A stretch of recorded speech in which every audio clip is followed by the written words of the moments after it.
दोस्तों कल जिस तरीके से एसओजी ने जिस प्रकार 10,000 कैंडिडेट की मार्कशीट का घोटाला जिस तरीके से उजागर किया है, ये कोई छोटी बात नहीं है दोस्तों। अब आप इससे अंदाजा लगा सकते हैं, ये तो 10,000 कैंडिडेट है दोस्तों।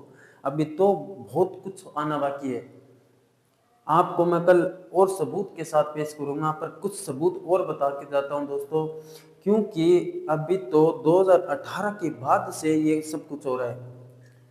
आपको पता होगा दोस्तों कि 2018 के अंदर लैब असिस्टेंट, कृषि सुपरवाइजर, महिला सुपरवाइजर और अब हाल में जेल परी, पशु परीक्षक, वीडियो पटवारी के अंदर वो तो अब पकड़े गए हैं। वो छोटे छोटे मगरमच्छ तो अब पकड़े गए हैं दोस्तों।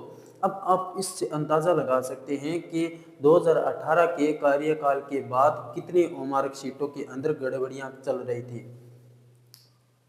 तो दोस्तों पहले तो पेपर लीक होते थे, तो भाजपा सरकार आई तो इससे थोड़ा सुकून मिला कि अब एसओजी का गठन कर दिया है, तो इससे चलो विद्यार्थियों का, स्टूडेंट, बेरोजगारों को कुछ अच्छा होगा। तो दोस्तों अब आप एक बात और नोटिस करी दोस्तों, गोविंद सिंह डोटासरा जो अपने आप को बेरोजगार किसानों के नेता बताते हैं, उनका अभी तक एक ट्वीट नहीं आया। क्यों नहीं आया दोस्तों? क्योंकि भाजपा सरकार कांग्रेस को बचा रही है।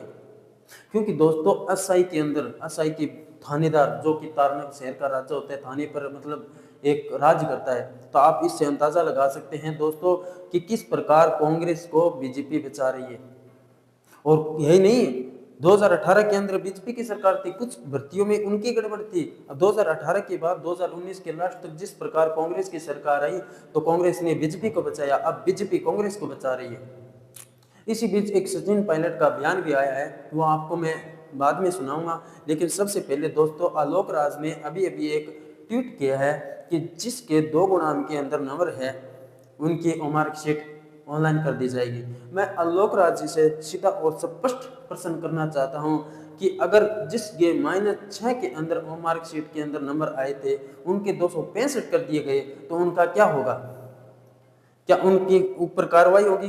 क्या उन्हीं की जिस तरीके से पशु परीक्षक के पीछे भर्ती हुई थी, उनमें घोटाला हुआ था? क्या पशु परीक्षक की भर्ती जिस तरीके से उन्हें ज्वाइनिंग वगैरह सब कुछ दी गई, तो इसी अब ये 4th ग्रेड की भर्ती है, ये भी ऐसे ही कर दी जाएगी?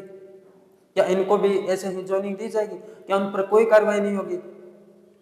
आप कब बेरोजगारों के दर्द समझेंगे? हर बार कोई भी काम होता है तो बेरोजगारों के ऊपर होता है, नहीं कि आपके ऊपर। दोस्तों मैं सभी से निवेदन करना चाहता हूं कि ना तो कांग्रेस काम आएगी, ना बीजेपी काम आएगी। ये सरकार अपनी अपनी दोनों मनमानी कर रही है। हमको अब समय है सड़कों पे उतरना, या फिर अकाउंटों के ऊपर, ट्विटर हैंडल पर ट्रेंड चलाना, क्योंकि दोस्तों ऐसे है काम नहीं चलेगा। हमको अपना देखना पड़ेगा। ये सरकार अपना दोनों अपनी ही सेकती है, क्योंकि दोस्तों जिस तरीके से मार्कशीट में घोटाला किया जा रहा है, पहले पेपर लीक होते थे, अब मार्कशीट में आगे कुछ और होगा। और बीजेपी कांग्रेस को बचाती है, कांग्रेस बीजेपी को बचाती है, दोनों एक तरफा है। अब आप इसी बीच सचिन पायलट का बयान है, वो आप सुनिए। बहुत सारे आरोप लग रहे हैं, तो सरकार को खुलासा करना चाहिए।